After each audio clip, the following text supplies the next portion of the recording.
हमें ब्रह्मोस तक इस्तेमाल करना पड़ा। नेवी को भी ये अंदाज था कि उधर से नेवल अटैक भी हो सकता है। जितने ब्रह्मोस शायद फायर किए गए, एग्जैक्ट नंबर तो ना हमें पता है ना आपको पता है, उसका 10 गुना वहां था। क्या उधर पाकिस्तान की तरफ भी ऐसी पोजीशन थी? इंडियन नेवी का जो फॉर्मुलेशन हुआ है, जिस तरह से एक बेड़ा बना है, वो सी कंट्रोल को ध्यान में रख के बना है। तो पाकिस्तान की सी डिनाइल वाली है कि हम उनका ये कि हम आपको इस्तेमाल नहीं करने देंगे। कहते हैं ना कि हमारे पास तो सेना है, वहाँ सेना के पास देश है। भाई वो कुछ अलग सा ही देश है। इसीलिए शायद उन्होंने जनरल मुनीर को फील्ड मार्शल बना दिया, एयर मार्शल का टाइम बढ़ा दिया, लेकिन नेवल एडमिरल का कुछ नहीं किया। अब फील्ड मार्शल बने या स्पेलिंग का कुछ मिस्टेक हो गया ये तो वही लोग जाने। नमस्कार, जय हिंद, सलाम। मेरे कार्यक्रम खरी बात में अमरुदल्ला.com पर आपका स्वागत है। हर बार की तरह इस बार भी हम एक नए मेहमान से आपकी मुलाकात करवा रहे हैं। और जैसा कि मालूम है, इस समय देश में जो वातावरण है वो थोड़ा सा अलग है, इसलिए कि अभी हाल ही में हमने पाकिस्तान को एक करारा सबक दिया है। उनके आतंकवादी ठिकानों को तो नष्ट किया ही है, और जब पाकिस्तान ने भारत पर हमले की कोशिश की तो हमारी सेनाओं ने उसको बड़ा सही जवाब दिया। और जब पाकिस्तान ने भारत से अनुरोध किया कि बख्श दीजिए, तो हमने उनको फिलहाल बख्श दिया, यानी युद्ध विराम किया। इस लड़ाई में, चूँकि वैसे तो ये कोई पूर्ण घोषित युद्ध नहीं था, एक सीमित लड़ाई थी, लेकिन इसमें एयरफोर्स ने सबसे ज़्यादा स्ट्राइक्स की, आर्मी ने सीमाओं पर मोर्चा संभाला, थल सेना ने आर्टिलरी जो पाकिस्तान की तरफ से गोलाबारी हो रही थी उसका मुकाबला किया। तो वहीं हमारी जो नौसेना है उसने भी पाकिस्तान के कराची एयरपोर्ट और उनके जो सारे जो नौसैनिक ठिकाने हैं उनकी भी एक बहुत बेहतरीन घेराबंदी की, ताकि वो कोई ऐसी हिमाकत न कर सकें कि वो पानी के रास्ते से भारत का कोई नुकसान पहुंचा सकें। तो चूँकि हमने अपने कार्यक्रम में थल सेना के अधिकारियों से बात की, वायुसेना के अधिकारियों से बात की, तो अब हम बात कर रहे हैं आज पूर्व नेवल कमांडर दीपक उपल साहब से। दीपक जी, बहुत बहुत स्वागत है आपका, खैर मकदम है हमारे इस प्रोग्राम में। आप आए, आपने समय निकाला। तो साहब ये बताइए कि इस बार चूँकि कारगिल की जब लड़ाई हुई थी तो उसमें नेवी की भूमिका ज़्यादा नहीं थी, क्योंकि वो लड़ाई एक लिमिटेड एरिया में थी और कश्मीर में थी। इस बार जो लड़ाई थी तो उम्मीद थी कि शायद इसका ये एक्सपेंड हो सकती थी, इसका विस्तार भी हो सकता है, तो नेवी भी पहले से ही अलर्ट थी। तो क्या नेवी ने क्या क्या किया, क्या आपकी जानकारी है? मतलब किस तरह से नेवी ने पाकिस्तान की घेरेबंदी की, कुछ बताएंगे? जय हिंद विनोद जी, और आपके दर्शकों को भी जय हिंद। आपने सबसे पहले तो बहुत ही छोटे में एकदम एक्यूरेट समरी बता दी पूरे एक्शन की, और बस उतना ही हुआ है, उससे न कुछ ज़्यादा बोलेंगे ना उससे कम बोलेंगे। नेवी की भूमिका पिछली बार भी कारगिल में भी थी और अभी भी थी, मगर एक्शन की भूमिका नहीं आई थी। जैसा कि आपने सुना होगा, जब तीनों सेनाओं के डायरेक्टर जनरल ऑपरेशंस ने ब्रीफिंग की थी, तो नेवी के जो डायरेक्टर जनरल ऑपरेशंस थे उन्होंने बताया था कि जो नेवी का प्लान था वो नेक्स्ट लेवल ऑफ एस्केलेशन में था। अगर आगे बात बढ़ती तो क्योंकि नेवी के एक्शन, अगर आपके पास समय होगा तो मैं कुछ बता सकूंगा कि नेवी का जब एक्शन होता है तो वो आगे बात बढ़ जाती है, बहुत बढ़ जाती है, और उसको सोच, और वो प्लान में रहा होगा हमारी सेनाओं के, और जिस तरह से शिप्स लगाए गए थे, तैनात किए गए थे, उससे हमें एकदम क्लैरिटी मिलती है कि ऐसा बड़ा ही अच्छा प्लान एक था, मगर उसकी ज़रूरत नहीं पड़ी, उसके पहले ही एक्शन रुक गया। और अब देखते हैं आगे क्या होता है। उसके पहले जब वहाँ ये लड़ाई शुरू हुई थी तो नेवी की एक एक्सरसाइज भी हो रही थी कराची के पास, मतलब भारतीय उसमें थी, लेकिन उसमें भी शायद वो भी हमारी एक तैयारी का ही हिस्सा था। हाँ, तो देखिए, कराची के पास तो एक यूफेमिज्म या जिसे कहते हैं एक शब्द है जी।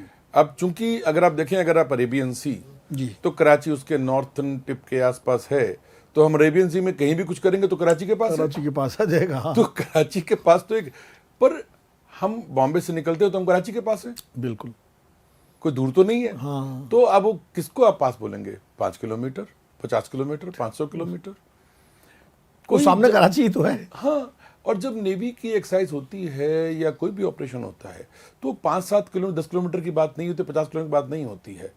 देखिए, नेवी में आप जानते हैं हमारा ऑपरेशन एक फ्लीट का होता है, जिससे सेंटर में एक एयरक्राफ्ट कैरियर होता है, और बहुत से शिप होते हैं जो उसको जाते हैं, हम डिटेल में बात कर सकते हैं उसके लिए। मगर आप देखिए कि one of the defensive mechanism, एक डिफेंसिव मैकेनिज्म स्पीड भी होता है जी। तो इस तरह का वैल्यूएबल टारगेट, एक एयरक्राफ्ट कैरियर, और उसके चारों तरफ उसको बचाने के लिए स्क्रीन बनाते हुए बहुत सारे शिप जो खुद भी उतने ही घातक हैं और उतने ही वैल्यूएबल हैं, अब ये एक बहुत लुक्रेटिव टारगेट है अपने आप में।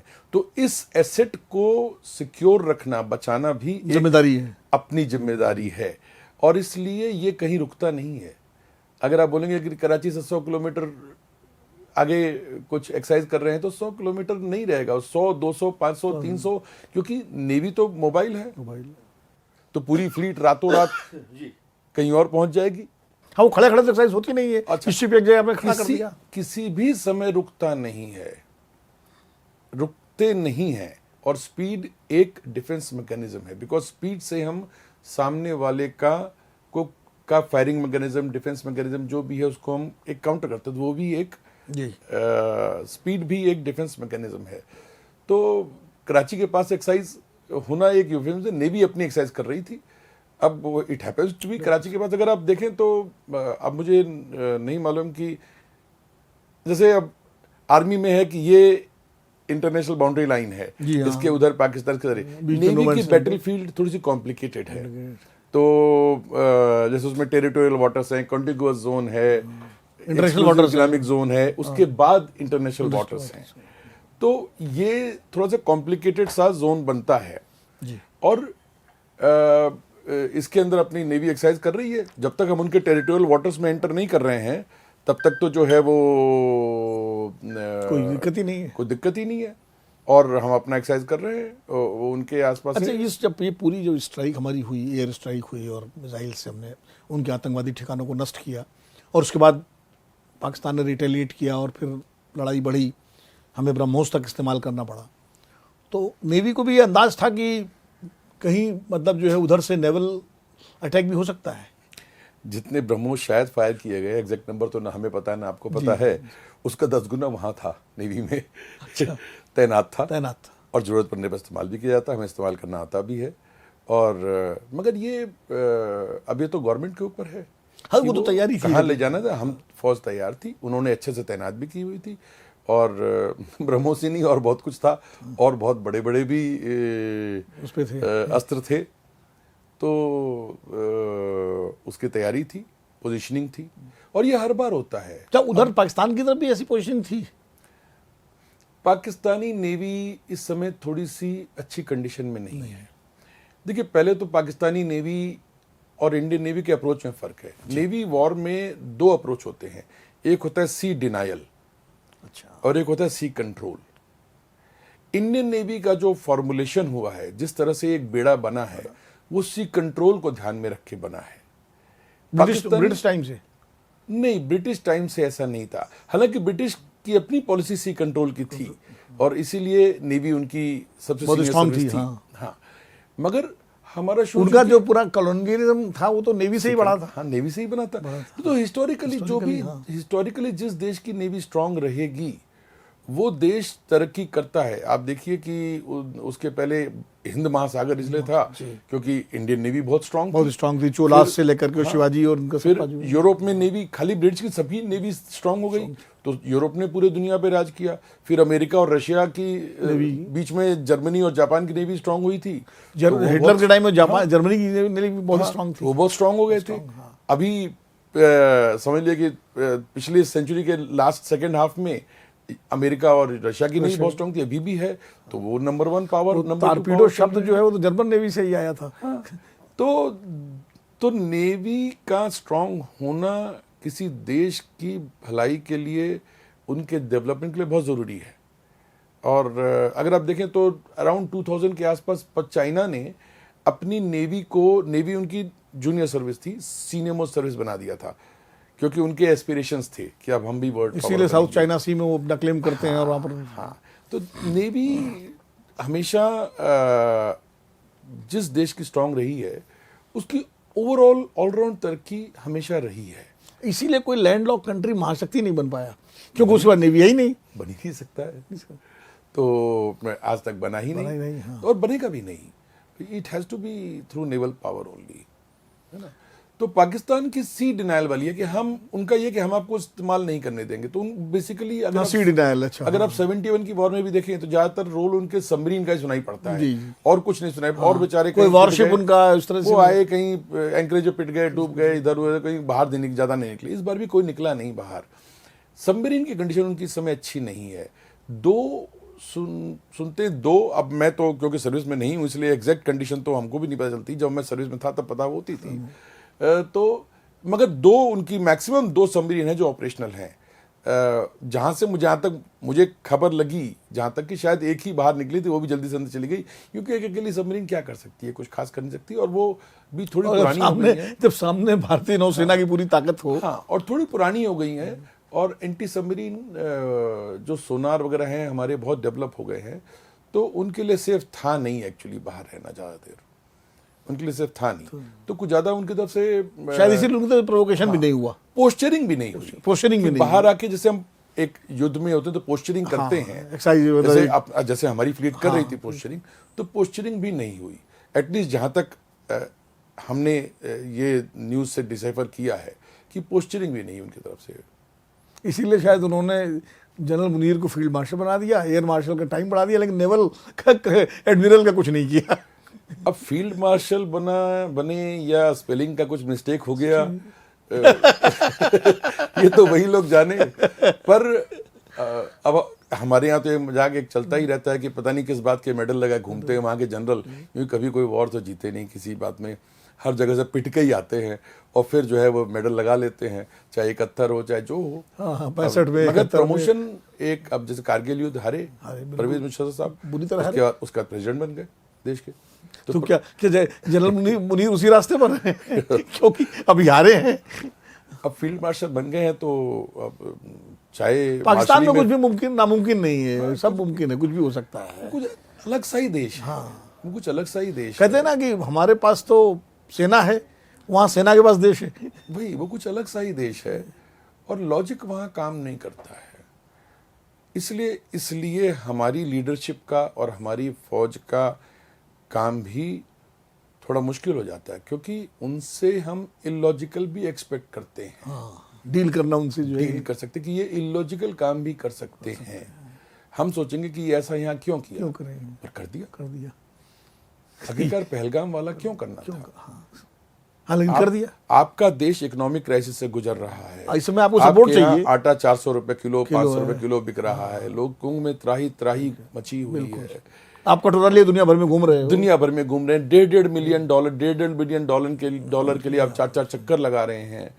तो ऐसी कंडीशन में आपने इतना बड़ा, जिसे कहते हैं ना कि मधुमक्खी के छत्ते में हाथ क्यों डाला? लॉजिक तो नहीं कहता ये बात, पर डाला किया, वही लॉजिकल आप कह रहे हैं। और उसका उनको भुगतना पड़ेगा। अब वो जो 400 रुपये आटा खरीदे 600 रुपये में खरीदेंगे, क्या करे? पब्लिक उनकी तो सफर करेगी ना। अच्छा, जैसे नेवी का जो नेवल पावर है इंडिया की, आप सही कह रहे हैं कि एंशिएंट डेज से भी हमारे पास है, लेकिन मॉडर्न डेज में अगर है तो पहली बार उसका जो प्रकटीकरण हुआ 71 में हुआ, जब INS विक्रांत ने जो है उसका बड़ी चर्चा हुई। हम लोग बचपन में, हमें याद है कि किस तरह उसने जो है, हम लोग कराची तक पहुंच गए थे और सारी चीज़ें, तो बड़ी चर्चा हुई। और उसके बाद से लगातार नेवी को हमने स्ट्रांग भी किया। और इस वक्त तो जैसे जो चाइना का जो चैलेंज है नेवी, क्योंकि पाकिस्तान से उतना चैलेंज शायद नहीं होगा नेवी को लेके, लेकिन मेन चैलेंजर के रूप में हमारे सामने चाइना ही है ना, नेवी नेवल फोर्सेस के रूप में अगर देखें। मैं ऐसा समझता नहीं हूँ पर्सनली, क्योंकि देखिए चाइना और हम में बहुत ज़्यादा डिस्टेंस है नेवी के। अच्छा, नेवी के लिहाज से बॉर्डर तो अगल बगल हैं, मगर जो हमारा सी है उसको पूरा घूम के मलक्का स्ट्रेट होकर के यहाँ आना पड़ेगा चाइना को। तो कितने जहाज भेजेंगे वो, है ना? हम तो अपने घर में बैठे हैं और हमारा कोई एम्बिशन नहीं कि हम चाइना जाके उन पे अटैक करेंगे। हाँ, हम तो नहीं करेंगे, ठीक है ना? हमारा तो वैसे भी एम्बिशन किसी देश पे अटैक करने का नहीं है। तो और अपने घर में हम स्ट्रांग हैं, मगर कराची तक तो हम पहुंच गए थे 71 में, और कराची को तहस-नहस भी किया था हमने, उनके पूरे फ्यूल डंप को कर दिया था। मगर उससे ज़्यादा बड़ा एक्शन जो पब्लिक शायद नहीं समझती है, वो ईस्ट में हुआ था। अच्छा, जो ईस्ट पाकिस्तान के बांग्लादेश सारे, और वो नेवी का प्राइम एक्शन है। नेवी का मेन काम ये नहीं है कि आप जाके वहां पर बमबारी कर दो, तोड़ दो, तो एयरफोर्स वाले जहाज भी कर सकते हैं। बिल्कुल, जैसे जापानियों ने पर्ल हार्बर में किया था, एयरफोर्स की किया था, वो कर सकते हैं। मगर नेवी का प्राइम एम क्या है, जिसे कहते हैं the navy's prime aim is to break the will to fight and the break the capacity to fight in the enemy nation. For example, अब 71 में सबसे इंपॉर्टेंट चीज क्या हुई थी, वो हम जैसे नेवी के जो हम लोग ये समझते हैं कि जो ढाका और सारे पोर्ट्स का जो ब्लॉकेड, कंप्लीट ब्लॉकेड हुआ, कंप्लीट सी कंट्रोल हो गया, उनके जहाज कोई बना बाहर निकल सकता है ना अंदर जा सकता है। इसलिए आखिरकार 92,000 का सरेंडर क्यों हुआ, क्योंकि वो भाग नहीं सके, ब्लॉकेड में थे, ब्लॉकेड में थे, ना कोई हवा आ नहीं सका, ना एयर से भाग सकते थे, ना शिप से भाग कोई आ नहीं सका। आईएनएस विक्रांत एक तैरता हुआ एयरफील्ड वहां पहुंच गया और वहां से वो सबको मार रहा है। टोटल एयर सुपीरियोरिटी आ गई। नॉर्थ से हमारी एयरफोर्स मार रही है, लेफ्ट से साउथ से हमारी विक्रांत मार रहा है।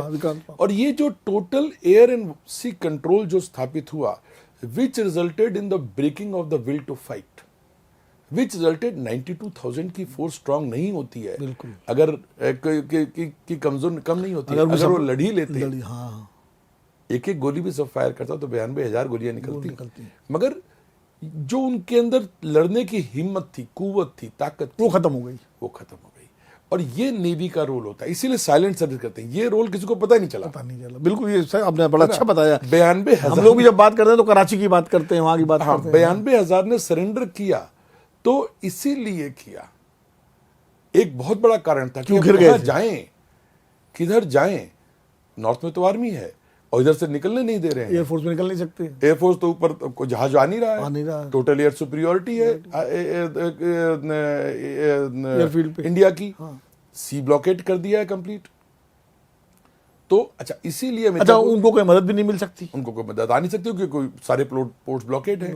तो इवन 71 में भी कराची का ब्लॉकेट किया था, मगर चूंकि कराची एक बड़ा पोर्ट है और वेस्ट पाकिस्तान एक वेल सप्लाइड नेशन था उस समय, मेनलैंड था, वो गरीबी थी ईस्ट पाकिस्तान में। वेस्ट पाकिस्तान उस समय टेक्निकली, इकोनॉमिकली इंडिया से एक दो कदम आगे ही था, अगर आपको याद होगा। तो वो ब्लॉकेड को असर लेते लेते कुछ और दिन लग जाते, उससे पहले सरेंडर हो गया और सीज फायर हो गया, वरना यहां भी हो जाता। तेल तो सब जला ही दिया था, बाकी खाना पीना सब कुछ, गेहूं चावल सब तो आ रहा है बाहर से। अच्छा, ये बताइए दीपक जी, इस बार जो है, जो टर्की का एक वॉरशिप आके खड़ा हो गया कराची एयरपोर्ट पे, वो कितना बड़ा चैलेंज था इंडियन नेवी के लिए? वो कोई चैलेंज नहीं था एक्चुअली, क्योंकि टर्की का वॉरशिप भी वहां पर, देखिए, टर्की, मेरे ख्याल से टर्की का कोई इंटरेस्ट नहीं है कि वो इंडिया से डायरेक्ट फाइट में आए, एक्शन या कन्फ्रंटेशन फाइट करे।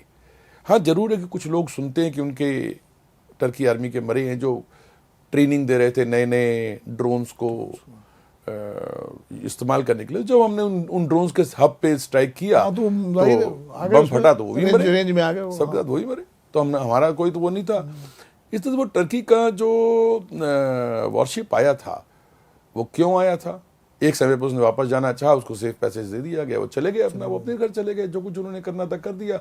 वो अपना सप्लाई प्ले जो करना था, उन्होंने ड्रोन शोन सप्लाई करने थे वो कर दिए, अपना चले गए। अब ड्रोन भी जब आता है तो उस समय तो मालूम था ड्रोन सप्लाई करे, तो बाद मालूम पड़ा कि नए नए ड्रोन सप्लाई मालूम पड़ा, उस समय तो पता नहीं चलता है। तो अपना वो रास्ते में अपने रास्ते चला गया। हमने, मेरे ख्याल से हमारी लीडरशिप ने कभी ये नहीं, मैंने कभी नहीं सोचा और हमारी लीडरशिप ने भी कभी नहीं ये नहीं सोचा होगा कि टर्की का शिप, और वो एक शिप करता भी क्या, अगर वो आता भी तो वो क्या करता, वो करता भी क्या, उसके पास कोई बहुत बड़े आर्मामेंट वगैरह तो थे नहीं, तो करता क्या उसको, अगर कर लेता, अगर वो पार्टिसिपेट करने की कोशिश करता तो संभाल लेते उसको। तो कोई बहुत ज्यादा चिंता की बात नहीं थी। पॉलिटिकली वो चिंता की बात हो सकती है, जियोपॉलिटिकली होती है, पर नेवी, तो वो काम तो फिर हमारी गवर्नमेंट का था, वो तो गवर्नमेंट का काम था। जहां तक नेवी का विचार है तो नेवी ने सोचा होगा भाई ठीक है, वो वहां पर है, हमें उसको कुछ नहीं कहना है, मगर अगर कुछ बात हुई तो हम देख लेंगे, और अगर गवर्नमेंट का सिग्नल आया कि भाई इसको हैंडल कर लो तो हैंडल कर लेंगे, तो कर ही सकते हैं। तो नेवी के लिए कोई बहुत बड़ी कंसर्न की बात नहीं रही होगी। क्योंकि आइदर वे आप मानते हैं कि इस रीजन में, साउथ एशिया में, मतलब नेवल पावर हिंदुस्तान की सबसे ज्यादा सुप्रीम है इस रीजन साउथ में? एशिया में ही क्यों, हाँ, पूरे इंडियन ओशन में। इंडियन ओशन में। साउथ एशिया तो बहुत छोटा सा रीजन है, और पूरे इंडियन ओशन में, एंड हक से है, कोई एक्सीडेंटली नहीं है, हक से है। ये हिंद महासागर इसीलिए कहा जाता है कि ऐतिहासिक तौर पर एक करीब 700-800 साल ऐसे गुजरे, 1000 साल ऐसे गुजरे जब हम इस ओशन के मास्टर नहीं थे। वरना हम इस ओशन के मास्टर हमेशा से, कान्होजी आंग्रे के टाइम पे भी बीच में बन गए थे, मगर अब वो नहीं कंटिन्यू हुआ। और आज़ादी के तुरंत बाद कुछ साल हमने नेवी की बात नहीं समझी, क्योंकि हम बड़े लैंड सेंट्रिक रहे। हमारे जो आज़ादी के तुरंत बाद जो हमारा इनिशियल 65 तक जो लड़ाइयाँ वगैरह लैंड लैंड सेंट्रिक थी, 48 में भी लैंड सेंट्रिक था। हाँ। तो इंग्लैंड से कुछ शिप हमको मिल गए थे, दिल्ली, मैसूर, ऐसे कुछ मिल गए थे हमको। इवन खुकरी वगैरह, कृपान, खुकरी, खंजर, ये सब मिल गए थे, हम उनको यूज कर रहे थे। ये सब बिल्डअप शुरू हुआ उसके बाद, 65 के बाद, एंड समटाइम 71 के बाद हमारा इंडियनाइजेशन भी शुरू हो गया, करीब somewhere in 80s, not in 80s actually 70s only, mid 70s Nilgiri पहला जहाज बना था। और today's navy is almost Indianised, बड़े से बड़े और मोस्ट कॉम्प्लिकेटेड एयरक्राफ्ट कैरियर हैं बड़े बड़े, जो जैसे विक्रमादित्य और ये आईएनएस विक्रमादित्य। नहीं, विक्रमादित्य तो खैर रशियन था, ग्रोशकोव, एडमिरल ग्रोशकोव करके वो जहाज उसी था को जो हमने खरीदा, rebuild पर वो अनयूज था। पहले हम लोग सेकेंड हैंड, जैसे आईएनएस विक्रांत, विराट था, वो हमने सेकेंड हैंड जहाज खरीदे थे, रशिया से ही, नहीं इंग्लैंड से। अच्छा, विराट था जो हर्मीस, जो फॉकलैंड वॉर में यूज हुआ था। हाँ, यूज फ्लैगशिप था, और फिर उसको हमने खरीद लिया, रिफर्बिश करके उसको ऐसे आईएनएस विराट कमीशन किया। इस तरह से विक्रांत सेकेंड वर्ल्ड वॉर में ब्रिटिश सर्विस में था, उसको हमने खरीद लिया, उसको एज आईएनएस विक्रांत रिकमीशन किया। पर ये विक्रमादित्य जो है वो नया था, ग्रोशकोव जो था ये नया था। हालांकि उसको आने में बहुत दिन लग गए क्योंकि काफी सारे पॉलिटिकल अपहीवल्स भी हो गए बोथ साइड्स, और हमारे भी आइडियाज चेंज हो गए बीच में। कोई बोलता था पैसे नहीं है, कोई बोलता था कि ये नहीं, अपने अपने आइडियाज चेंज हो गए। मगर अब गवर्नमेंट ने और पिछले करीब 15-20 साल से नेवी की इम्पोर्टेंस समझ ली है। और पिछले जब से ये गवर्नमेंट आई तब से तो उन्होंने इंडियन नेवी की बात समझ ली, इंडियनाइज होना चाहिए। तो पूरा उसका वो भी बदल दिया ना, अपना जो एम्बलम शिवाजी वाला, हाँ, वो सिंबॉलिक चीजें वो भी की हैं, वो भी इम्पोर्टेंट है। तो मैं समझता हूँ कि इंडियन ओशन, मतलब इंडियनाइजेशन का एक तरीका वो भी है। इंडियन ओशन में इंडियन नेवी हैज बिकम, जो अंग्रेजी बोलते हैं, first agency of response in Indian ocean, किसी भी इंसिडेंट के लिए। फॉर एग्जाम्पल, अभी आप बहुत न्यूज साल 2 साल पिछले सुना होगा कि फलाना पायरेसी हो रही थी, और इंडियन नेवी की शिप, इंडियन नेवी सोमालिया में फलानी जगह कैप्चर हो गया था, कोई बंधक बना लिया गया, उसको इंडियन नेवी की शिप में जाकर छुड़ा दिया। ये सब काम पहले अमेरिकन नेवी इस रीजन में करते थे। अब ये हो गया भाई, अब now we are the masters of this, ये एरिया हम संभाल लेंगे, हम गार्ड हैं। हाँ, तो this the littoral region, Indian Ocean littoral region, इस पूरे एरिया की में इंडियन नेवी एक स्ट्रांग फोर्स बन के उभरी है, और आगे और स्ट्रांग होती है, जहाँ तक मैं समझ रहा हूँ। जैसा मैं पॉलिसी देख रहा हूँ, और जैसा मैं शिप बिल्डिंग के ऑर्डर्स देख रहा हूँ, शिप कंस्ट्रक्शन देख रहा हूँ, उससे नजर आ रहा है कि गवर्नमेंट कहाँ सोच रही है, क्या स्ट्रेटेजिक थॉट प्रोसेस है। वैसे भी अब चूंकि जिससे क्वाड वगैरह बना है, उसमें भारत में सब मेंबर है, तो साउथ चाइना सी और उसको लेकर के भी हम लोग काफ़ी कॉन्शियस हैं। तो मुझे लगता है लॉन्ग टर्म दृष्टि से भारतीय नौसेना को और ज़्यादा सुसज्जित करने की जो तैयारी भारत सरकार की है वो काफ़ी अच्छी है। और मतलब एक चर्चा को कंक्लूड करने से पहले एक सवाल और मैं करूँगा आखिरी, कि जितना बढ़िया कोऑर्डिनेशन इस बार दिखाई पड़ा तीनों सेनाओं का, एयरफोर्स, आर्मी और नेवी का, ये भी एक अपने आप में उपलब्धि है। हालांकि पहले भी रहा होगा, मैं ये तो नहीं कहता कि पहले नहीं रहा होगा, 71 में भी कोऑर्डिनेशन ही होगा, तभी तो जाके आप बताने से ढाका एयरपोर्ट को लॉक किया। लेकिन ये काफ़ी दिनों बाद, मतलब चूँकि एक कारगिल में उतनी बड़ी भूमिका शायद नहीं थी, तो ये भी एक बहुत बेहतर चीज़ है। इसके लिए मतलब जैसे CDS वगैरह का गठन हुआ, इस चीज़ को आप मानते हैं कि ये भी बहुत इफेक्टिव रहा देखिए कोऑर्डिनेशन के लिए? बहुत सारी चीजें हैं, मैकेनिज्म जो बनाया सरकार ने। CDS बना लिया, मगर जो फील्ड में फोर्सेस आपस में कैसे बात करेंगी? अब उनका उनके कोड वर्ड्स उनके वो डिफरेंट है, हमारे डिफरेंट है, उनको एक करना। फिर नेटवर्क सेंट्रिक वॉरफेयर एक नया कॉन्सेप्ट जो चल रहा था, नेटवर्क सेंट्रिक वॉरफेयर, कि हम हर चीज को डिजिटली कनेक्ट करेंगे, सीधे सीधे हम डेटा एक्सचेंज करें। तो एयरफोर्स ने टारगेट एक्वायर किया, नेवी ने अगर टारगेट उसको करना है तो नेवी तक वो टारगेट डेटा पहुंचना चाहिए ना, और वो ऐसा इस रूप में पहुंचना चाहिए, इस फॉर्मेट में पहुंचना चाहिए कि नेवी के शिप उसको समझ सकें। और ऐसा नहीं है कि कारगिल में नेवी का रोल नहीं था। जिस रोल में नेवी यहां पर आई, उस रोल में नेवी वहां तैयार थी, पर वहां तक बात पहुंची नहीं। कारगिल में क्यों नेवी, देखिए नेवी की तैयारी लोगों को पता नहीं लगती है। अब जैसे देखिए असल में एयरफोर्स और आर्मी विजिबल होती है ना। हाँ, तो जैसे 1987 आपको याद होगा कि ब्रास टैक्स के ब्रास टैक्स, हाँ, रेड अलर्ट हो गया था। रेड अलर्ट हो गया था, हाँ। तो मैं खुद एक मिसाइल बोट में सर्व कर रहा था, और हम लोग अपनी माल असबाब, बम वगैरह, मिसाइल वगैरह सब तैयारी के थे, साथ थे, हाँ। और हम लोग समुद्र में आगे फॉरवर्ड डिप्लॉयमेंट पे थे, और हम लोग वहीं टहल रहे थे। धीरे धीरे सब बत्तियां बंद करके अपने आप को छिपा के किस तरह से उसका जो वहीं टहल रहे थे कि जैसे ही अगर आदेश आया तो शुरुआत करेंगे। तो अब मगर वो किसी को पता नहीं, ठीक है। और हम लोग करीब 1-1.5 महीना हम लोग वहीं रहे थे। उन जहाजों में पानी वानी बहुत कम हुआ करता था, हम लोग को शेव करने के लिए पानी नहीं मिलता था। एक बोतल पानी मिलता था, उसमें सब कुछ करना है, पड़ता है। तो 1 महीना अब तो ऑब्वियसली उससे आप ब्रश करेंगे, शेव करने के लिए पानी वेस्ट नहीं करेंगे। तो हम जो एसेंशियल है उसी के लिए यूज करेंगे। ये सब हार्डशिप्स तो होती रहती हैं, क्योंकि अगर आपने 1 महीना छोटे से शिप में समुद्र में गुजारना है, और पानी सबसे कीमती चीज है। देखिए ये भी विडंबना है कि पानी के बीच में पानी का संकट। पानी का संकट है भाई। अब और बात बढ़ती तो ब्रश भी करना बंद कर देते, खाली पीने के लिए रखते। हाँ, सही बात है। तो ये तो पानी की और कीमती होता है, जैसे समय गुजरता रहता है पानी और कीमती होता जाता है। तो हम लोग तैयार थे, पूरी नेवी की काफी फॉरवर्ड डिप्लॉयमेंट हुई थी, मगर सब अपनी शांति से बैठे थे। इसीलिए को साइलेंट आर्म कहते हैं ना, क्योंकि देखिए जब एक्शन स्टार्ट हो गया, फिर अगर हम अपनी नेवी को हार्बर से निकालेंगे तो लेट हो गया। आपने आगे की सोच के अपनी नेवी को पहले से निकाल दिया, अलर्ट कर दिया, आगे निकाल, और जगह जगह अगर आप नेवल टैक्टिक्स देखेंगे तो आपको उसके हिसाब से जगह जगह तैनात कर देना होता है। वो आपको कुछ दिन पहले से काम शुरू कर देना होता है।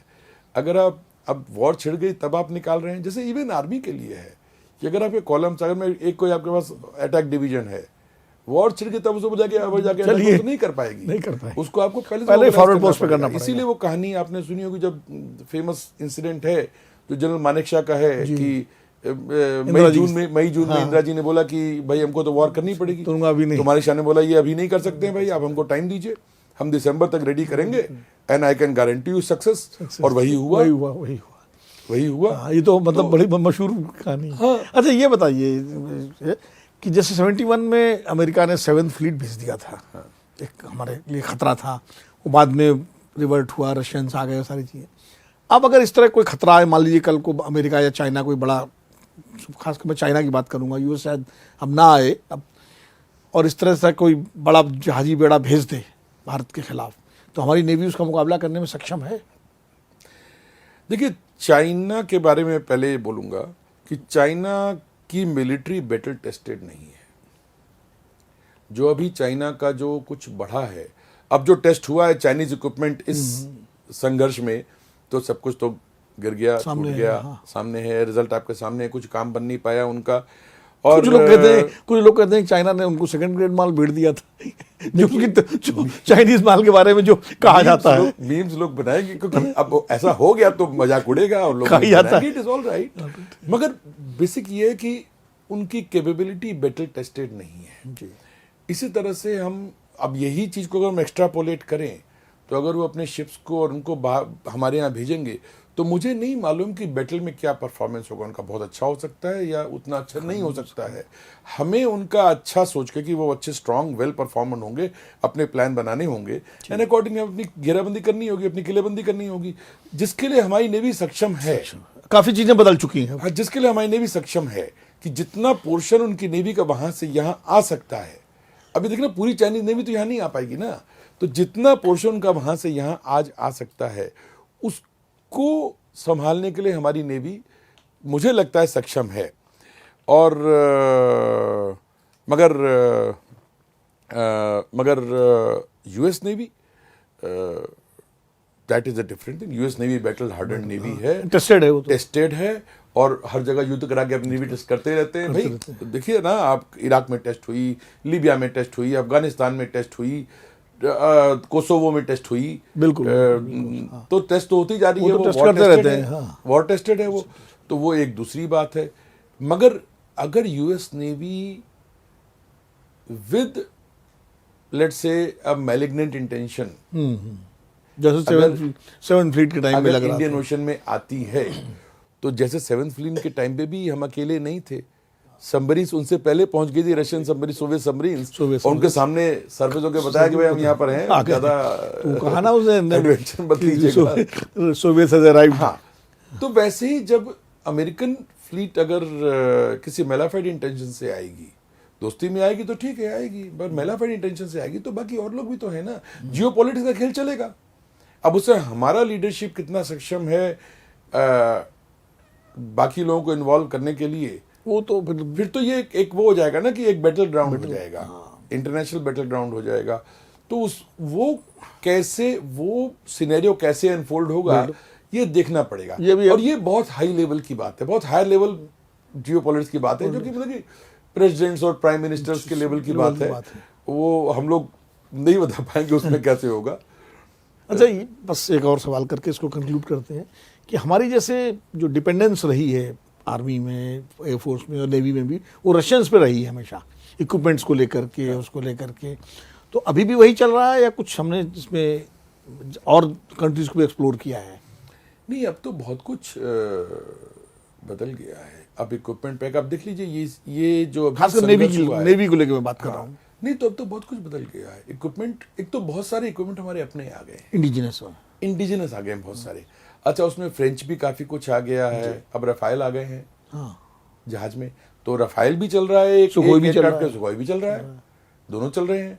अच्छा, उस बीच में हमारा तेजस भी मैरीटाइम वर्जन तैयार हो गया, अभी तो रफाइल नेवी के लिए भी आ रहे हैं ना। हाँ, तो अच्छा, दूसरे जो अब बड़े, अब जो अगला एयरक्राफ्ट कैरियर जो सुन रहे हैं कि वो और बड़ा बनेगा, तो अपना तेजस भी आ जाएगा, तेजस मार्क 2 भी आ जाएगा, मैरीटाइम टेस्टिंग तो हो गई है, बिल्कुल है ना, तो वो भी आ जाएगा। तो ये तो एक काफी कुछ, उस बीच में इजरायली भी आ रहा है। अब जो बराक जो बराक सिस्टम, वो नेवी में भी है।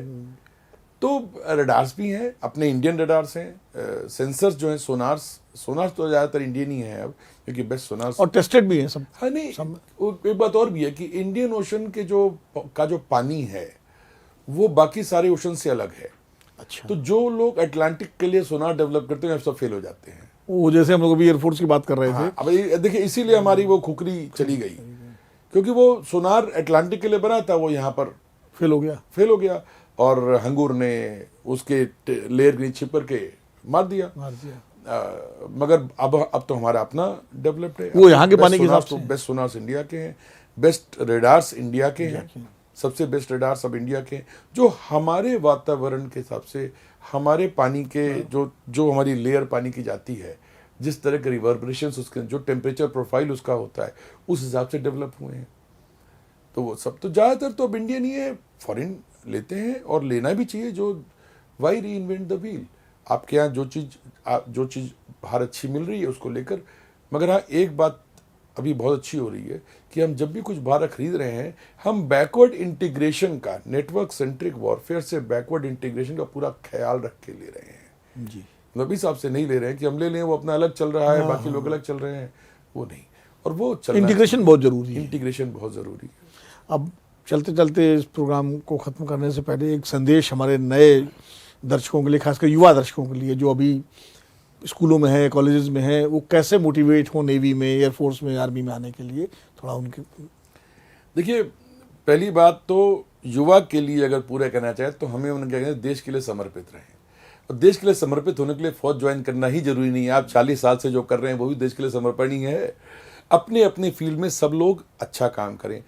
जिनको भी फौज ज्वाइन करनी है जरूर कीजिए। एक तो बहुत अच्छे करियर और बहुत अच्छी लाइफस्टाइल है।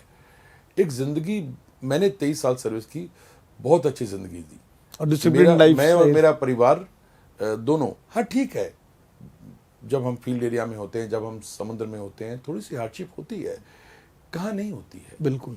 और कौन से रोज लड़ाई हुई जा रही है, और होगी तो देख लेंगे। वो जज्बा तो होना ही चाहिए। जज्बा तो होना ही चाहिए।